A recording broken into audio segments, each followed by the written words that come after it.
Muy buenas tardes. En nombre de la Universidad Diego Portales, agradecemos la presencia de todos ustedes en esta ocasión, en la que escucharemos la charla Mis recursos literarios, los ríos y la literatura, del Nobel de Literatura 2012, Moyán,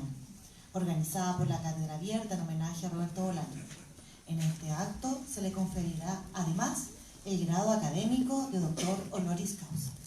Para dar comienzo a esta ceremonia, dejo con ustedes al rector de la Universidad Diego Portales, el señor Carlos Peña.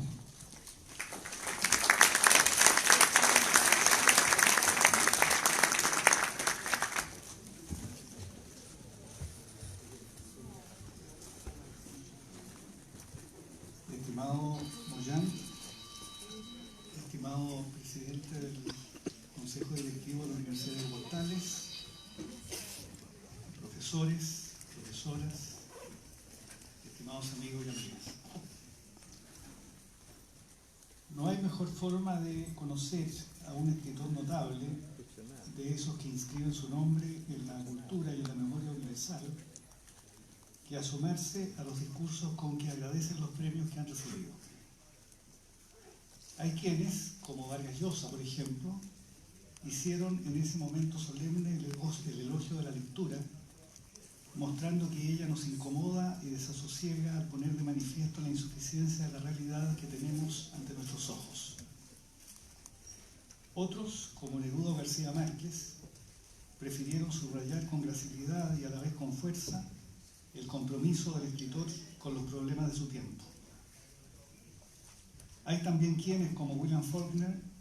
decidieron llamar la atención acerca de la forma en que la creación literaria se entrelaza con la condición humana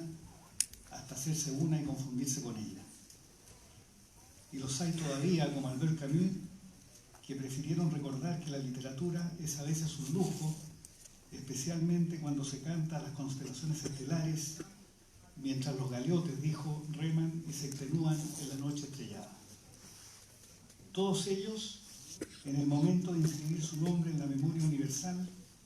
eligieron lo que consideraron más cerca o más digno de la vocación que en ellos se celebraba, y así, al hacerlo, involuntariamente, se retrataron.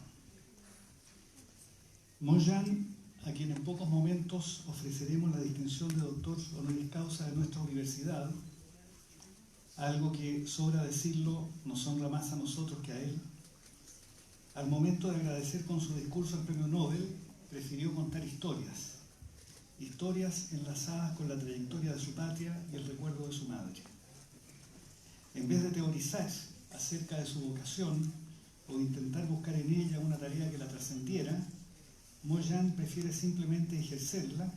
mostrando que su vocación de contar historias solo puede ser explicada a través de otras historias. Historias que explican las historias, como si los seres humanos estuviéramos envueltos en un cuento gigantesco que no acabara nunca, y como si nuestro sentido del tiempo y de la lealtad a quienes nos antecedieron dependiera de nuestra capacidad de no olvidar, y en cambio, como lo hace Moyán en su obra, capaces de recrear una y otra vez las historias que quienes nos antecedieron nos contaron. Como ocurre a otros escritores poseídos por una vocación irrefrenable, la vocación de Moyán es casi corporal o compulsiva, como lo prueba el hecho que cuando niño solía hablar a los árboles, motivo por el cual su madre le ordenó callar, y de ahí el nombre que eligió para ejercer su vocación, que significa literalmente no hables. Enmudeció Moyán obedeciendo a su madre, pero felizmente la desobedeció más tarde, ejercitando esa forma sublime del habla y de la conversación que es la literatura. Una historia acerca de cómo y por qué él empezó a escribir muestra la índole de su vocación y la magnífica ironía, creo yo, de su escritura. Alguna vez, relata, un estudiante tildado de derechista, es decir, se trataba de un intelectual que había criticado al partido durante el movimiento de las 100 Flores, y por eso entonces fue enviado a reeducarse al campo. Ese estudiante, digo, fue enviado, cuenta él, a trabajar para reeducarse. Al poco tiempo el estudiante, antes refinado, había olvidado sus modales y como a todos por entonces, mientras trabajaban obligados en el campo, los invadía el hambre. El ex estudiante y otro campesino que había sido cocinero, continúa Moyan, dedicaba sus momentos de ocio a aplacar el hambre fantaseando los platos que conocían. En una de esas fantasías compensatorias, relata, el estudiante contó que había conocido a alguien que comía yaozi, una deliciosa masa rellena con carne de cerdo, todos los días y a toda hora. Los oyentes, entre los que se encontraba él, Moyan, dijeron que eso no era posible, puesto que nadie sería tan rico como para poder comer yaozi todos los días. El estudiante, que se había reeducado entonces, exclamó: es que es escritor, por el amor de Dios. ¿Cómo no entienden? Podía hacerlo porque era un escritor. Fue entonces, dice Moyan, que decidió convertirse en escritor. Evidentemente no fue el hambre y esa experiencia la que lo convirtió en escritor. Es probable que haya sido la soledad la que lo empujó a escribir, pero cuando se convirtió en escritor tenía una experiencia más profunda de la vida gracias a ese momento de hambre. Aprendió, por ejemplo, que incluso un escritor, como le ocurre a él hoy día, puede comer yaozi 3 o 4 veces al día, pero incluso así no tiene ninguna garantía de evitar la pena y el sufrimiento espiritual. El acto de dar voz a ese dolor espiritual, ha escrito, es, desde mi punto de vista, la tarea sagrada de un escritor. Sin embargo, y como la obra de Moyan lo pone de manifiesto en cada una de las líneas que ha escrito, y las historias que ha imaginado o simplemente reverdecido sacándolas desde el fontanero de su memoria, el sufrimiento espiritual, ese desasosiego al que la literatura da voz, no constituye, en su caso, un acto de enajenación que desliza al escritor que él es, como con razón temió Neruda, a una ingenua metafísica cubierta de amapolas. La obra de Moyan, con sus historias, sus cuentos, las anécdotas que una y otra vez rememora tomándolas de su propia vida, esos cuentos y esas anécdotas, digo, están entrelazadas con lo que pudiéramos llamar la materialidad del acontecer histórico,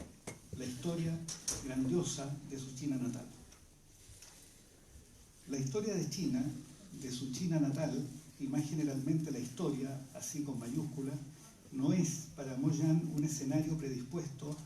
donde se desenvuelva lo humano, como si la historia fuera una gran plataforma en medio de la que se despliega un individuo ya constituido, sino que el individuo se modela y configura, en su opinión, con el barro de los días, el tiempo y la memoria. En El Sorgo Rojo, por ejemplo, rememora una historia familiar que transita por 3 generaciones, recapitulando una línea de tiempo que alcanza hasta la Revolución y la instalación de la República Popular China. Su concepción del tiempo, además de estar influenciada por las múltiples perspectivas, algo que sin duda revela el influjo de su maestro, Faulkner, se aleja sin embargo de la gran narrativa maoísta, de la historia al por mayor, donde se sumergen todos los problemas, todos los dolores, para salir en el futuro transformados en felicidad. En cambio, Moyan transforma esa historia, esa gran historia, la gran narrativa, en una historia al pormenor, donde la gran historia es de alguna forma sometida a crítica a través del acontecer cotidiano y mediante las tribulaciones de quienes en ella desenvuelven sus vidas. La multiplicidad de voces y de perspectivas del tiempo que en sus historias se entrelazan relativizan cualquier simplismo histórico y muestran que la experiencia humana del dolor espiritual no puede ser compensada con ninguna arquitectura histórica de largo plazo, porque incluso cuando la historia tiene éxito, deja una inevitable estela de pérdida.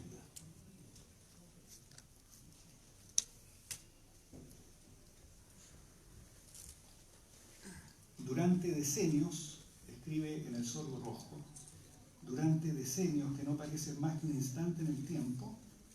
hileras de figuras humanas, color escarlata, iban y venían entre los tallos de sorgo para entretejer un enorme y magnífico nido humano. Mataron, saquearon, defendieron su tierra en una danza valerosa y alborotada que a quienes, descendientes poco filiales, hoy hemos ocupado esta tierra, concluye, nos convierte, por comparación con ese pasado, apenas en siluetas pálidas. Esas siluetas que se nos antojan pálidas comparadas con la gran narrativa de la historia, son, sin embargo, y quizá esta sea una de las claves de la obra de Moyán, el único lugar donde se radica la condición humana, la única experiencia que tenemos y que transmutamos en anécdotas y experiencias que la pluma de Moyán, y con él el quehacer de los escritores, nos la devuelve en la forma de novelas, cuentos y ficciones. Se ha subrayado a veces por los críticos que en la obra de Moyán está la influencia de Faulkner y el realismo mágico latinoamericano. Aunque después de leer La vida y la muerte me están desgastando, también podría perfectamente compararse con Kafka. Pero esa caracterización formal no logra, creo yo, mostrar la riqueza de su obra,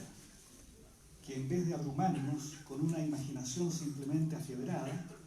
parece más bien un esfuerzo permanente por asomarse a la gran historia, reverdeciendo la memoria de aquellos que entrelazaron su vida con la suya. Una memoria que, como su obra lo pone de manifiesto, incluso cuando fabula con hombres convertidos en osos o en burros, es el único contacto que tenemos con el mundo a nuestras espaldas, cuyas grietas y cuyos defectos, cuyo dolor espiritual y cuya gloria, la memoria del escritor es la única capaz de revelar. Hay pocos escritores, me parece a mí, que como Moyán transmuten la historia en memoria, la memoria en ficción, la ficción en crítica, la crítica en el descubrimiento del cuerpo y de la subjetividad, y la gran narrativa de la historia en la pequeña historia que cada vida humana es, como si la memoria, para él, el recuerdo de lo que a cada uno ocurrió y que la literatura perpetúa, fuera un testimonio de lo que hemos sido capaces de alcanzar, pero también y al mismo tiempo, como aparece en cada una de las líneas de su obra, una acusación crítica de las oportunidades que hemos malogrado. Alguna vez se pensó que las culturas eran inconmensurables unas con otras, que el envoltorio del tiempo y la distancia del espacio hacía difícil o imposible que miembros de culturas muy disímiles pudieran alguna vez encontrarse. La obra de Moyán, quien honra a los miembros de esta universidad con su presencia y con su voluntad de aceptar la distinción que le ofrecemos, muestra que ese era un error, puesto que para evitar la incomunicación los seres humanos contamos con el divino regalo de la literatura. Muchísimas gracias.